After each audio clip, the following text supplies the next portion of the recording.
We've got a great speaker tonight. I am extremely happy to have Becky Wallace here with us. Some of you are familiar with Becky's story. She attended Survivor School this time last year in Chicago.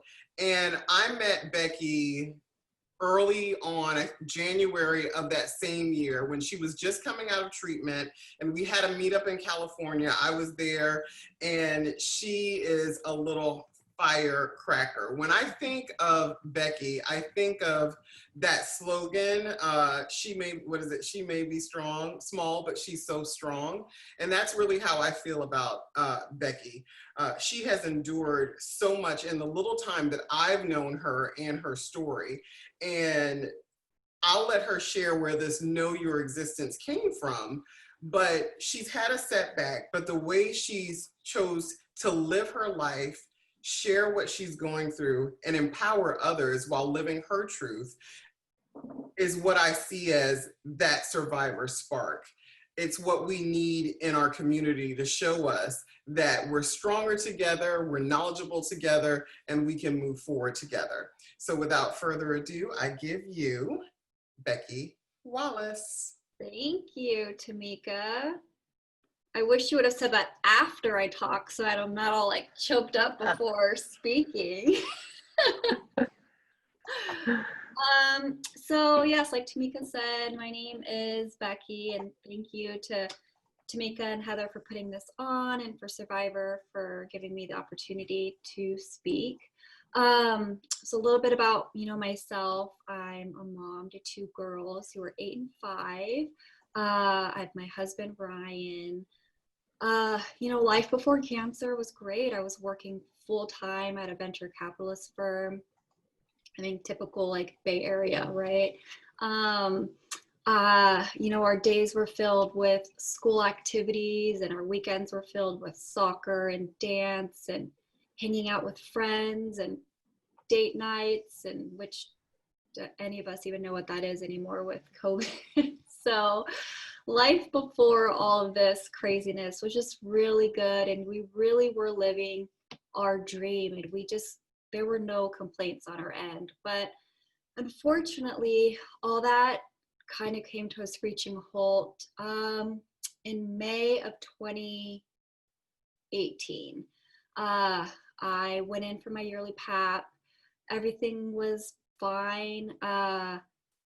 Previous years, I never had an abnormal pap smear. HPV always came back negative. And so when I went in for my appointment, I was thinking I'd be in and out, but my nurse actually called me 2 days later saying that my OB wanted me to come back in for some further testing.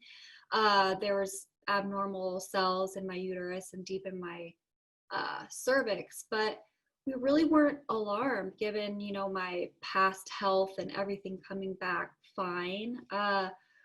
We were thinking maybe something along the lines of endometriosis or something. We were never thinking cancer, was never even on our radar.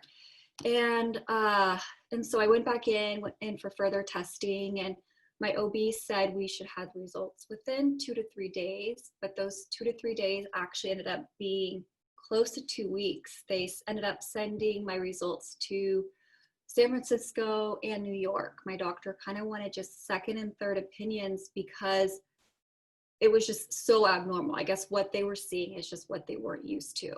And we went and saw her the day after Father's Day. And so this was June of 2018. And, she uttered those 3 words that nobody ever wants to hear: you have cancer. And I don't really remember much of that day. My husband and I met separately because we were both coming from work. And so I remember him asking me, should we have someone come pick up your car? And I was like, no, I'm fine. Like, I just needed, I think, that time by myself to really try and process things. But I don't really remember the drive home. I don't remember walking in through the door. That whole day was just a complete fog. Looking back on it, it was a time when your mind is just racing, you're just thinking of like every possible scenario. And especially because, I mean, I think cancer in general is a big shock to a majority of people, but just having, clear pap results and going in for my yearly exams and not having an abnormal pap smear, like this totally just smacked us all in the face. Even my OB was totally taken back. She was shocked, and we just really didn't know where to go from there. But she works really closely with an oncologist, and so I met with him, the following day. But really the only symptom that I had was light bleeding, light spotting, kind of after sex, or throughout the month, but I really wasn't getting my period because I had an IUD placed in 11 months before. So I just attributed that bleeding to my IUD, but now knowing the symptoms and stuff of cervical cancer, that is one of the symptoms. And so, let's see, I ended up having a radical hysterectomy in August of 2018. I was told I had less than 5% chance of the cancer coming back. I felt, really good physically after my radical hysterectomy. I think the healing process was about 6 weeks, but within 3 to 4 weeks, I did feel good physically. I did have some side effects from the radical hysterectomy, which ended up being nerve damage. And so that has still caused me now 2 years later to 95% of the time I do have to self-cath. And so to me, I was thinking, if that's the only thing that I have to worry about, I will take it 100 times over. Like, this is the only thing I have to deal with, to never have to deal with any of this again. Like, I will take it. And I took it in stride, and I just learned to deal with it and learn to accept it. And, life just slowly went back to normal. I went back to work, picked up right where we left off, continued, with our girls' activities and home life. And that's kind of what led me to Survivor. I found them actually in the summer of my diagnosis in 2018, but it was more just reading the stories in the middle of the night for hours, like for multiple weeks, just reading different stories and really getting that these women know exactly what I went through. And I even joined their Facebook page, but I mean, I was silent. I did not participate. I did not post. I just read, and then I saw on their Facebook page that they, as Tamika had mentioned earlier, that they were going to have a meetup in the Bay Area. And so I went back and forth on whether or not I even wanted to join, right? Like, I beat it. I beat cancer. I was feeling good. Life was back to normal. I just wanted to wipe my hands clean, move on. I wanted nothing to do with cervical cancer anymore. But that's like the physical side of me, right? But the emotional side, I was still struggling really bad emotionally, that not a lot of people knew that I was going through, right? Because what a lot of people don't understand when you go through cancer is you may look good on the outside, but no one really fully gets, like, you were still exhausted from whether or not it was what people like to say, it was just surgery. Like, just surgery has so many side effects. And so, but for me, like, emotionally, I don't think I really dealt with the cancer itself. And so I finally was like, okay, I'm going to do it. It's local. Why not? Yeah, I got there and I stood at the door talking on the phone, like, I don't think I want to go in. Like, what am I doing here? I showed up really late and I really struggled with, do I want to go in? Like, and I'm so glad I did. I mean, long story short, it was like best decision I did. I've made amazing friends through this, group, and lifelong sisterhood, right? That none of us wanted to be part of, but so grateful and thankful that we do have each other. And so to fast forward a little bit, I went to Survivor School a year ago now, which is so crazy. It's already been a year. And so that was September of 2019. And it was such a whirlwind weekend. I remember seeing the schedule and being overwhelmed, like, how are we supposed to do all of this in such amount of time? But as soon as you get there, I mean, you couldn't even believe how fast the days went. Like it was so amazing, like just what I walked away from, and that kind of leads me to where, my talk is about today. We left survivor school kind of like with your why. What is your why statement? Why are you here? Why do you want to be ambassador? And for me, my why statement was know your existence. It's us women are so quick to put our own health at the back seat, right? Like our kids, we'll cancel our own appointments so we can accommodate our kids. We will let our careers just take over life and our appointments take back seat. And we are very known to just ignore signs that us women, we know and we see and we feel, but we're like, oh, it's fine, or I'm too busy.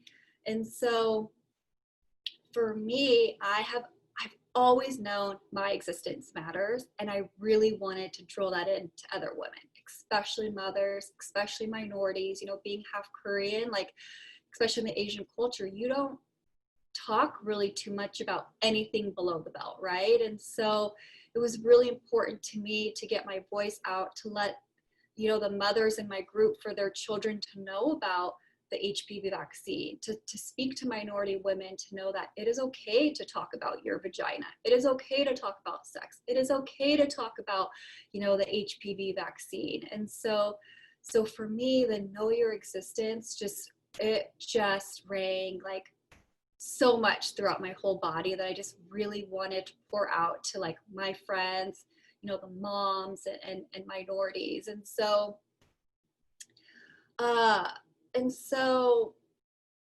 I guess it's kind of like, how do we as women, who all we want to do, right, is take care of other people? It's just in us. That's what we do.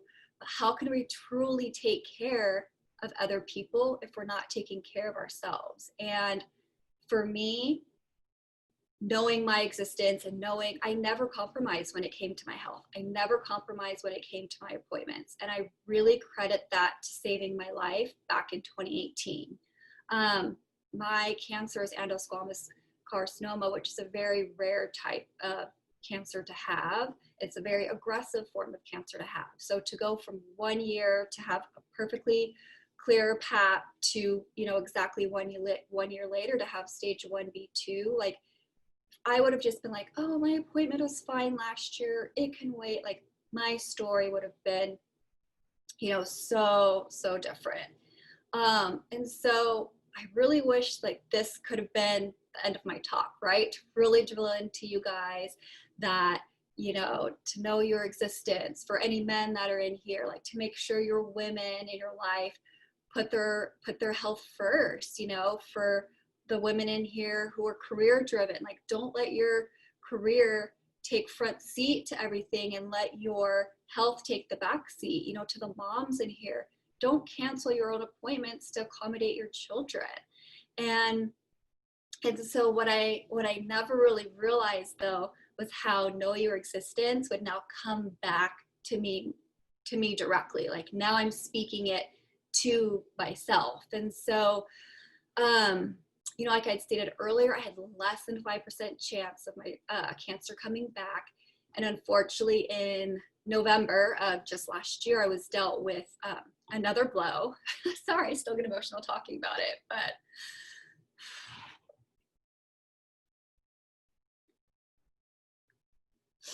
I didn't cry when I practiced.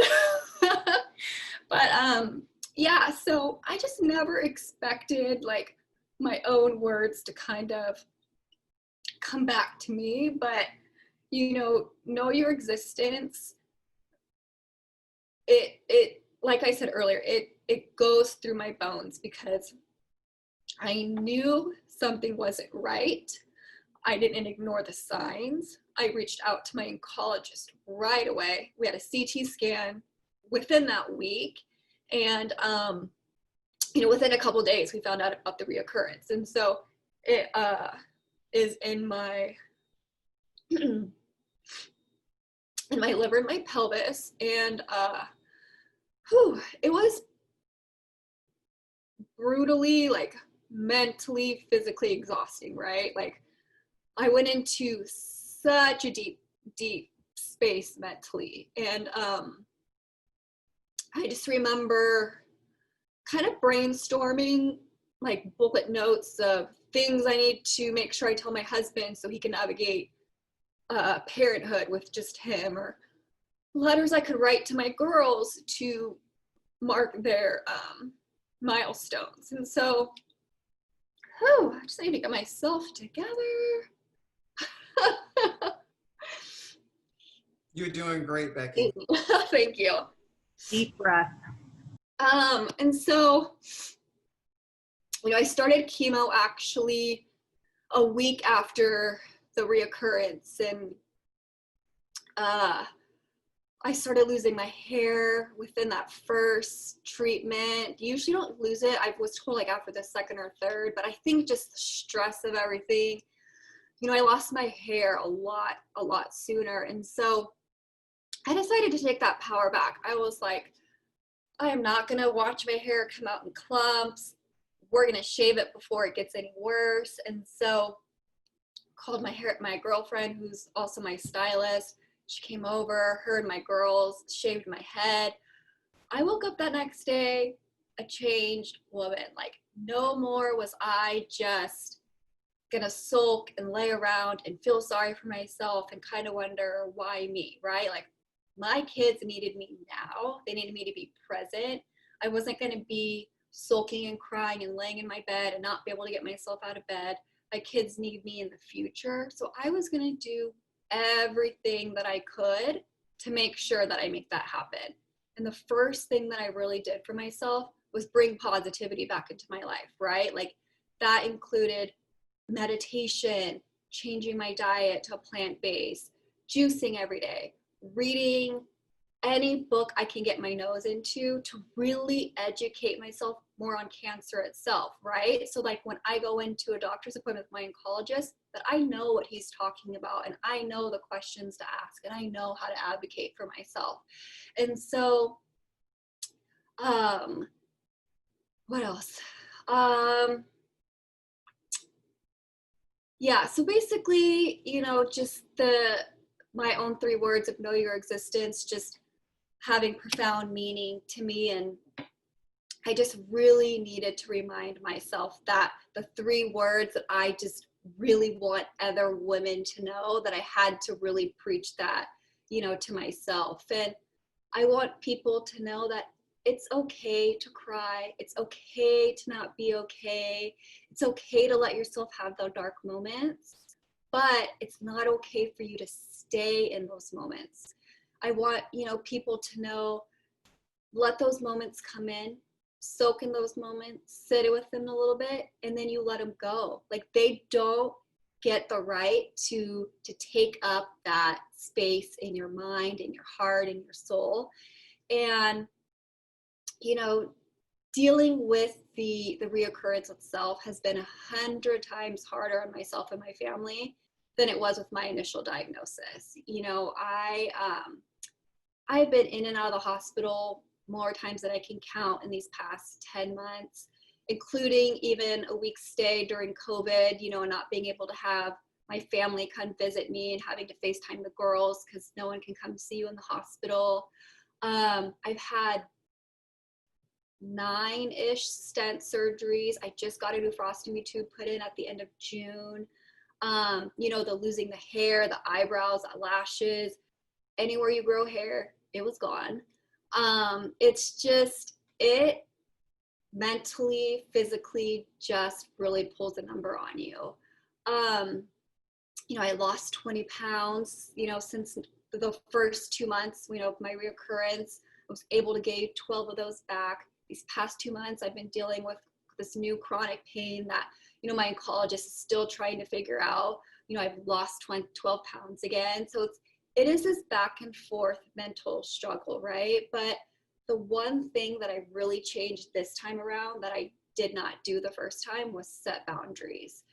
You know, the first time around, I was so concerned about everybody else around me. I wanted to make sure everybody else was okay. I didn't really cry in front of everybody. I was the one calling in to checking in on people. I just, and I don't think I realized the mental toll that took on me. And I don't really feel like I really started to deal with that side of things until, you know, kind of joining Survivor and hearing the stories of other women and them getting what I went through, because my focus was just really making sure everybody else around me was okay and they weren't uncomfortable. And so this time around, I set boundaries. I let people know what it is that I want, what it is that I don't want. It is okay for people around you to feel uncomfortable in your situation. It is okay for people around you to see you cry. I've even had to set boundaries with my own friends, even my own dad, you guys. Like, and I know people mean well, right? Like they, you know, my dad, for instance, he would text me every day. This is the more recent with this chronic, you know, issue that I'm dealing with that we're still trying to figure out. And I recently had an injection, and every day, how are you feeling? Is injection working? How do you feel? And wasn't just my dad, it was, and I know everyone means well. Like they really truly want to see me get better. But I finally just had to let them know. I was like, Dad, I love you. I know you mean well, not trying to hurt your feelings. Don't text me every day. You know, and that's what I want to convey to everybody. Like, I want people to know that you don't have to worry about hurting other people's feelings.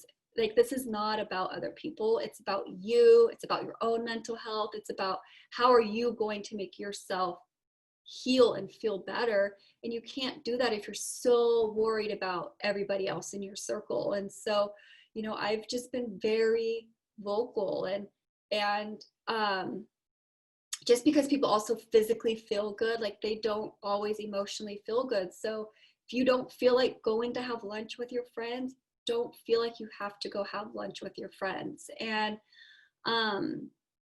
you know, it's basically that I just really want people to take away on, I think a lot of people have a hard time with boundaries and setting boundaries.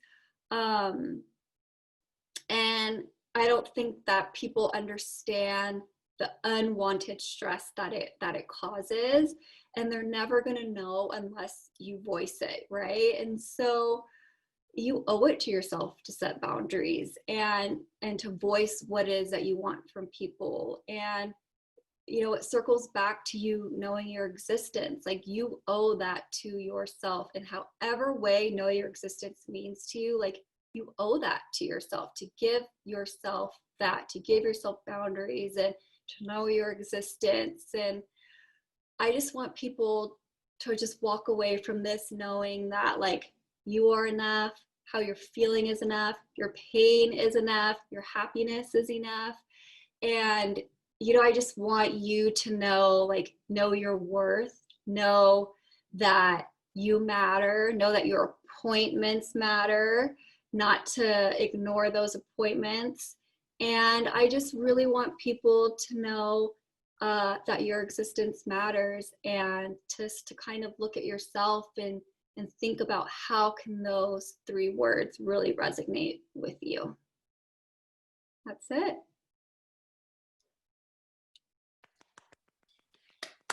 That was wonderful, Becky. Thank you so much. So we're going to open it up for Q&A. I think I said it where you guys cannot take yourselves off mute, or can you? If you can, give me a thumbs up or something, let me know. I think I see Emily taking hers off. Great. So if you have questions for Becky, this is always meant to be a conversation, to share. Becky, I hope you see, when you get a chance, all the love that's happening for you in the chat. And, you know, this is so inspiring. People have shared, you know, how long they've been out of treatment. Shout out to Carrie, who just finished up in August. She's waiting to hear for the all clear. A lot of virtual hugs and love to you. Thank you for sharing your story. Of course, we love you. You're amazing. You're powerful. We're with you. Tears are healing. This is giving me goosebumps. So lots of love for you. So any questions, or if there's anything that you want to share with Becky? And I will also put us on gallery view. Hi, Becky. It's Tracy. I miss you. I just want to tell you that story really brought tears to my eyes and really made me think again. I'm so sorry you had to go through all that again, but I'm so glad that you're doing so much better now. And I miss you. I miss all of you guys. It's so good to see you. Thank you.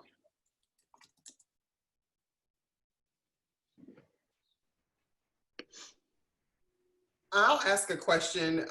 Becky, I kind of know the answer because we've talked some, but you always seem like, okay, this sucks. Because, you know, social media, there's one thing, but I feel like you actually really do keep it real. I feel like when you set your boundaries, but when you feel like you're at the bottom-ish and you need that tank of whatever filled up to move forward, you put it out there. How did you get to a point where you could be vulnerable to do that? I think that kind of I think a part of it is just personality. I've always had a very strong personality where I feel like I've kind of always have to put on that tough guy facade, you know, like where nothing bothers me and I'm okay. And I've always known to have a little bit of an attitude. And so, you know, and I think for me to really let that vulnerable side of me kind of come out was to really soak in like everything, to let myself reach that bottom, to feel, you know, like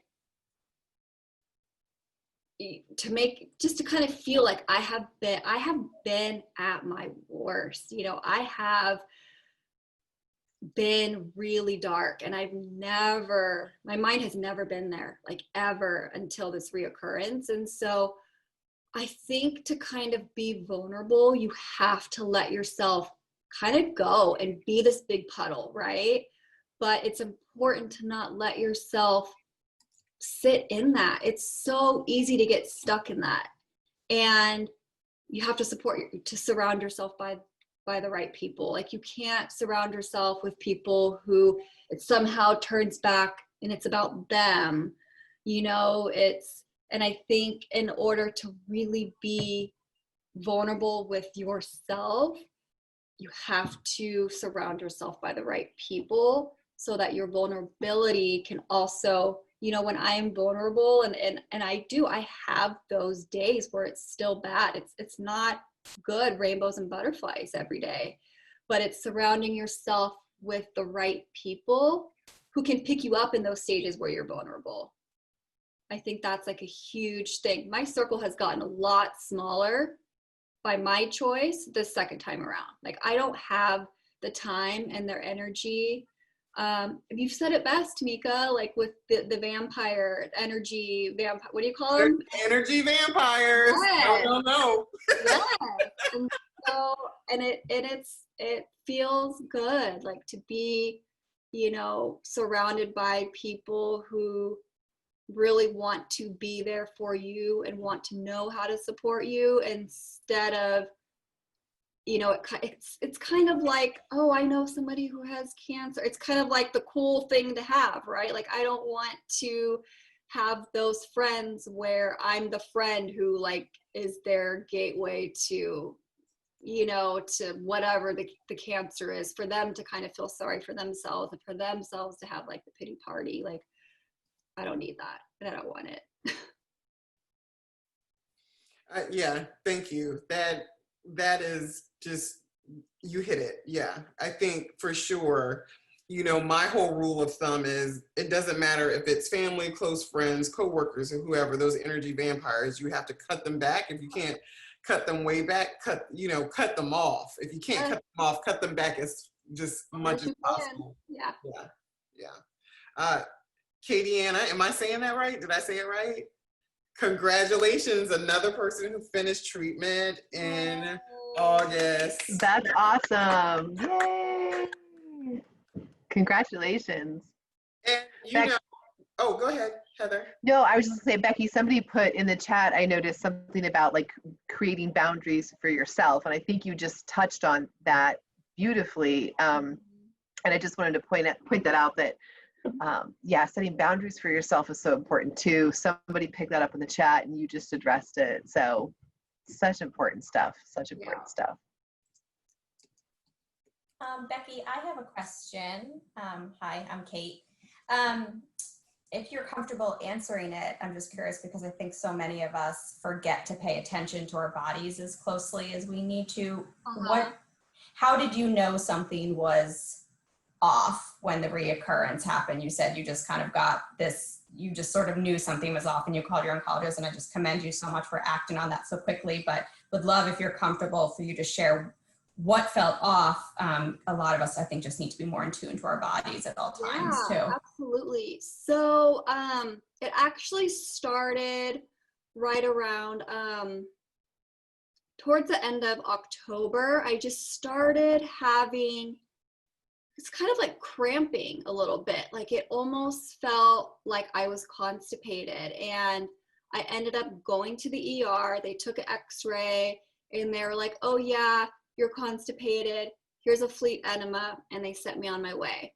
So did the fleet enema that night. The next day I was still feeling kind of, it was almost a little bit like period cramps, you know, even though I wasn't getting period, but it was more intensified, even though I wasn't getting my period anymore, obviously from the radical hysterectomy. But I just, you know, my energy was also a little bit low. My body was just sore.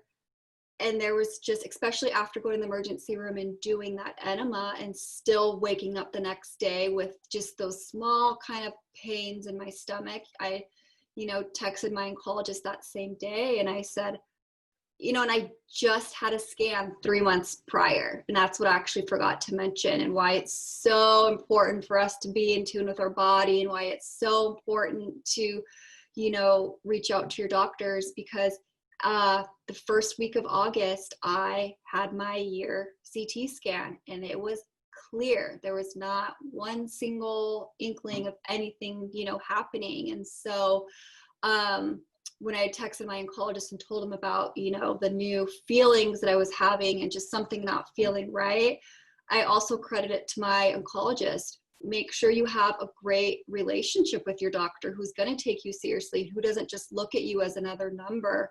You know, he said, I know, he was the one who actually pushed for a CT. At first I was like, do we really need to? We just had one 3 months. We were both thinking it was maybe a kink in my intestine or a twist or something from my surgery.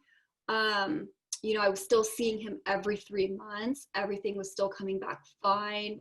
Vaginal exams were clear. You know, the CT scan was clear. And so he's the one who actually pushed a little bit. He's like, well, given your history, I know you just had a scan 3 months ago. Let's just do one just to see. And that's how, you know, we found out about the reoccurrence. And so just within those 3 months, you know, the tumors were liver and pelvis. And there were smaller ones, I think, in the rectal area, but those ones really didn't show after, I think, my first treatment. But it's considered stage 4.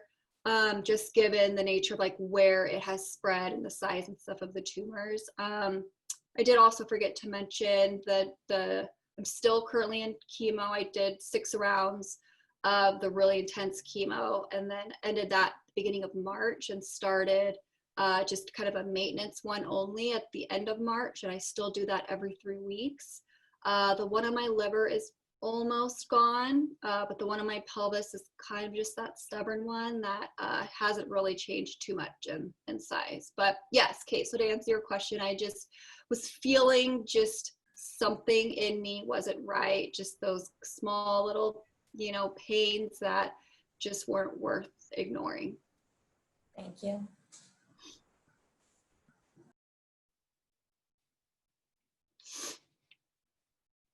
And if there are not any more questions for Becky, and she's going to hang around, I'm assuming, you know, Yeah. for the rest of the time that we're here, we can just open it up to a chat.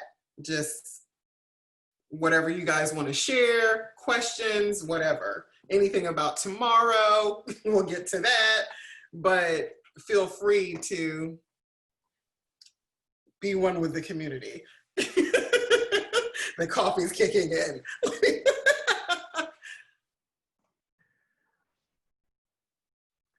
If nobody has anything to start it off with, something really great did come up in the chat. I think it was Samantha was asking about, she said it to Becky, but I think it's great to open it up to anybody. You know, how do you feel about people saying like, let me know if I can do anything, let me know if I can help? You know, we've talked about this before in our circles, but like, we know those people mean well and they're trying to help, but oftentimes it's annoying for us, and it's not super helpful. So just how do you deal with that? Has that been an issue for you? I think, so I look at it two ways, right? So I'm a very type A personality, and I just kind of like to do everything myself, and it's really hard for me to ask for help. And so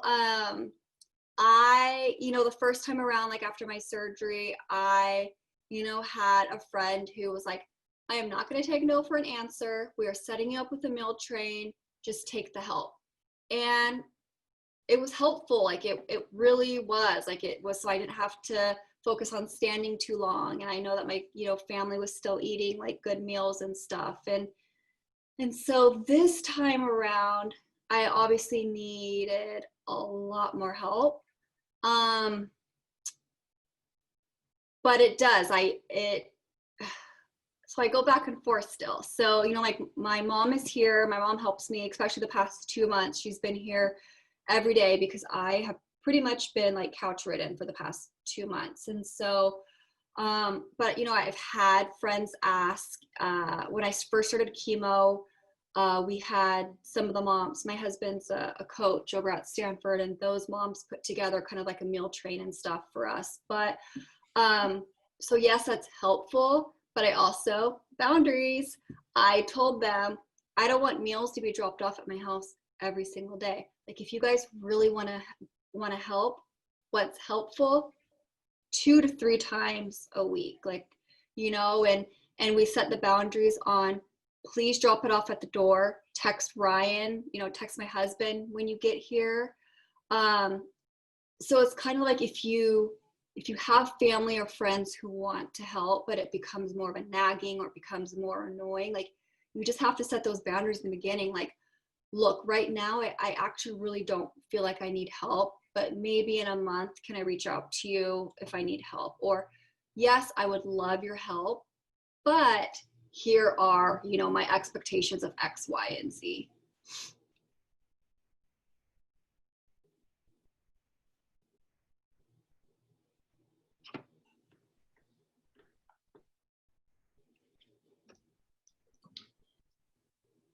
Becky, Carrie had a question about how you keep yourself from running to the oncologist every time something happens.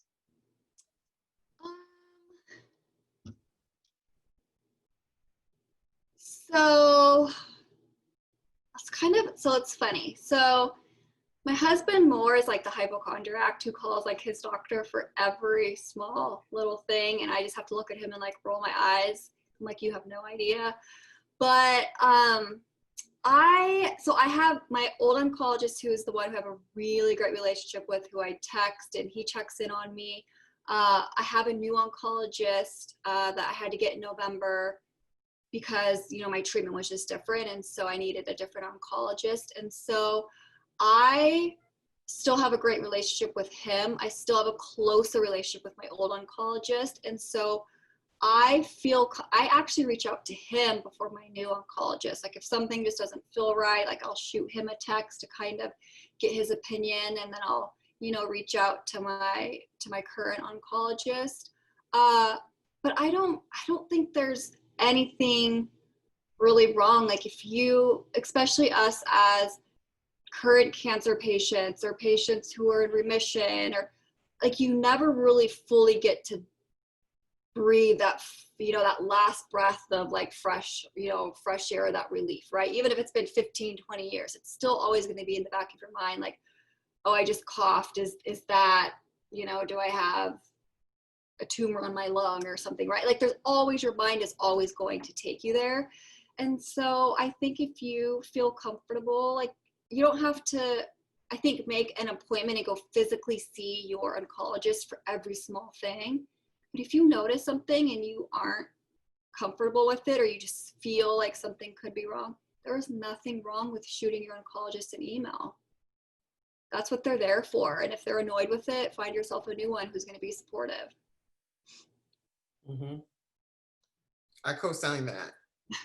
I've seen a lot of heads nodding yes, they co-sign it too. Well, last call for questions, shares. I just think this has been like a great way to kick things off for the summit. This is our first year doing the summit. We've wanted to do something like this for a very long time. COVID gave us the opportunity to do that because we couldn't gather together. What I really want to say is that it's always important for us to have experts who are speakers, but we know that we all are experts as well, that we have been through this, we've experienced this, and we know that we can help others. So I want to thank you, Becky, for really taking the time to share your story. I know it's not the first time you've shared, but it's the first time you've shared in this way. And I know that we're all extremely appreciative of it. Thank you. Thank you. I also want to thank all of you who are joining us tonight. We know that we have a stacked couple days planned, and they are long. They are really, really long. We know it, but I want to help you guys, like, just trust me. Be there for what you can, or do what I'm going to do. There are going to be times where I'm going to turn my camera off and I'm going to run and take a potty break, or I'm just going to stand and I'm going to stretch my legs. You know what you need. That's the way to get through it. Oh, really quickly, for those of you who've already looked at the schedule, what are you most interested in? What are some of the topics that you're really excited for? Of course, I'm excited for everything, so don't ask me. And shout it out. Shout it out. Don't put it in the chat. Tell us what you're excited for. Lobbying. Ooh, I saw Kate's presentation today. I think my days are running together. It's really good. It's gonna be a good time. And I just put in a grant for a lobby day in January, I'm saying. So pay attention to Kate's presentation, because whether it's in person or virtual, we're gonna need it. Lobby days are awesome. And Kate's Yes. presentation is on Saturday. Yes, and it's really good. Kate is someone, and I'm not just saying this, we're going to see her on the Hill. When we do lobby days in the future, we're going to be visiting her office. Oh boy, we'll see. Okay, well, yeah, we will. I'm Anybody excited else? for laughter yoga. Oh, me Okay, too. so Jenny, have you done laughter yoga before? No, I'm down worth for it though. Listen, I was anti-laughter yoga when I first experienced it, because I was just like, yeah, this is weird. It's so cool. It's so good. Such good endorphins. give it a chance. And Simone is phenomenal. She's a breast cancer survivor. And she's just so charismatic too. That's the other thing. It's really, really good. Is she the one that did it for the party that? Yeah. Okay, yeah. Yeah. That was If you haven't tried it, you have to. It really is cool. Don't knock it till you try it. Yeah.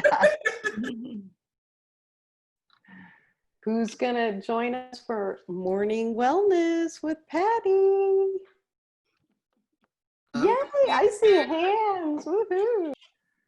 Are you going to wake up that early, Carol? Yes, ma'am. Carol's always awake. Let me tell you, we were in Texas together. I tried to sleep in, and this West Coast lady kept getting up at the crack of. I was like, the sun's not even out yet, Carol. She's gonna be up. I believe it.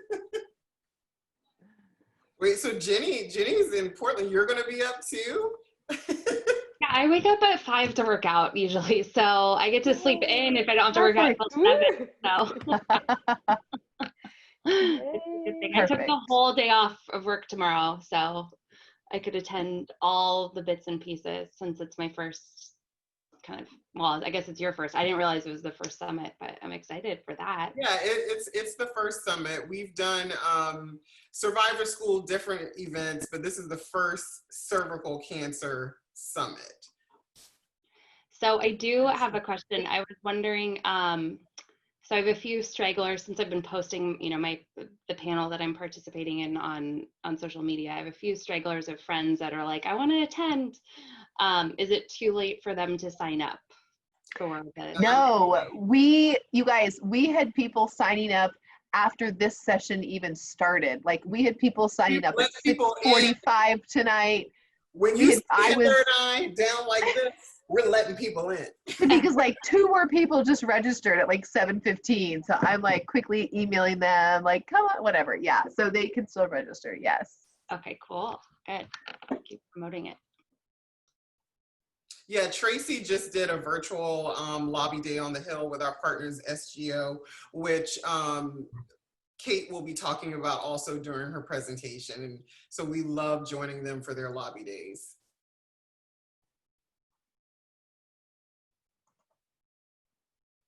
Becky, your children are adorable. Yeah. They're the Hey, survivor. Jocelyn. Hi, Quinn. Hi. Mommy, should I wear the Survivor shirt? I should have wear mine. I should have wear mine. Okay, I'm gonna mute the keynote speaker. Love you girls. So if there are any other questions, now we get to see Chewy as well. I'm gonna just share some last minute things. Nancy, hi from Canada. Thank you for joining us. So happy that you're here. So is everybody here joining us tomorrow? And you're also joining us on Saturday, right? Listen, we put so much into this. Like it's super stressful, but it's so exciting. All right, I'm going to share a few more things with you all before I let you go, because I gotta let you go. I want to keep you here with me, but I kind of gotta let you go too, because I want you to be up and ready for tomorrow. And I definitely have to be up for Patty's session, so that means that I cannot be a night owl tonight, even though I think it's the last installment of the Real Housewives of New York's reunion. But I'm gonna have to see it, I guess, on Sunday. Okay. Dorinda will be waiting for you. I know. This is more important. So, super important that you look over the schedule. We've got a lot of stuff. I'm highlighting one of our events here because I like the name, 2 Girls and 3 Ostomies. So if you know any ostomites out there, am I saying that right, Carol and Carla? Did I get it right? I think they're still muted. I think you did. Yes, you got it right. Okay, good. This is something we get a lot of questions in our inbox and also on Instagram. Definitely share about this panel, share all of them, but we know this is something that people really do need support, and I'm really happy that these two are going to be talking about their experience, sharing resources that we have for it as well. Summit self-care checklist. Tomorrow, you're gonna make sure that you stretch. Have your beverage. I don't have a lot of space here, but I got my water down here. I'm gonna have my iced coffee. Who knows what else I'll have? I've got some chewing gum. I already started prepping my snacks, right? So I've got my breakfast, I've got my lunch, I've got my early dinner, and I've got my snacks. I bagged my grapes, I sliced my orange, I have my mixed nuts. So if you want to know my tools to really get through this virtual conference, you gotta plan ahead. So tonight before you go to bed or when you get up in the morning, make sure that you have everything together so you won't miss anything. We're going to record it, but there's nothing right like being there while it's happening. Share and feel connected. You felt that energy tonight. We want to make sure that you feel it throughout this conference. And here's the thing, what you have to share, what you're feeling, that all matters. You know, a lot of times if you share something, we'll say, oh, maybe this is something we should talk about on one of the panels before we leave. Maybe it's something that we should chat about. There's a creating connections chat. Super important that, you know, participate in that, because it will be like this. There are going to be some sessions where we see you, your camera's going to be on. There are going to be some sessions where you see us, but we won't see you. The sessions where your camera's on, take breaks. If you need to turn your camera off, don't feel that because it's virtual, you have to have your camera on the entire time.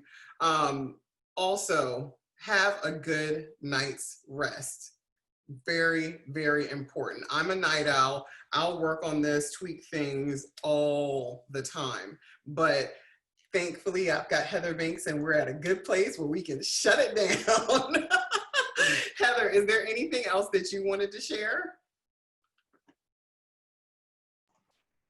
I think you hit everything. Something you said made me think about something else. So I'm going to go ahead and share that. And I think this came up in the chat too a little bit, or at least it made me think of it. You never know, just in life, you never know when something you say or something you do is going to matter to somebody else, right? Or when somebody else is going to connect with even the littlest thing you do or the littlest thing you say. And I think that's really important for us to remember during the summit, but also after the summit, in this wonderful community of Survivor that we have and that you are all now a part of, if you you just never know what you say or do, how it might matter to somebody, or how it might make a connection with somebody. So we would love to hear your feedback and to hear your thoughts in the chat, and maybe on social media if you want to post stuff. It just really is important. And I think that the more connections we can make through this event, the better, whether it's from us to you or between you guys as attendees. That's really what this summit kind of is all about, is it's just that maintaining this community and creating connections and giving this space for everybody just to feel loved and safe and welcome. So we're super excited, and thank you all for being here tonight. And that we hope you just join us for whatever you can in the next couple days.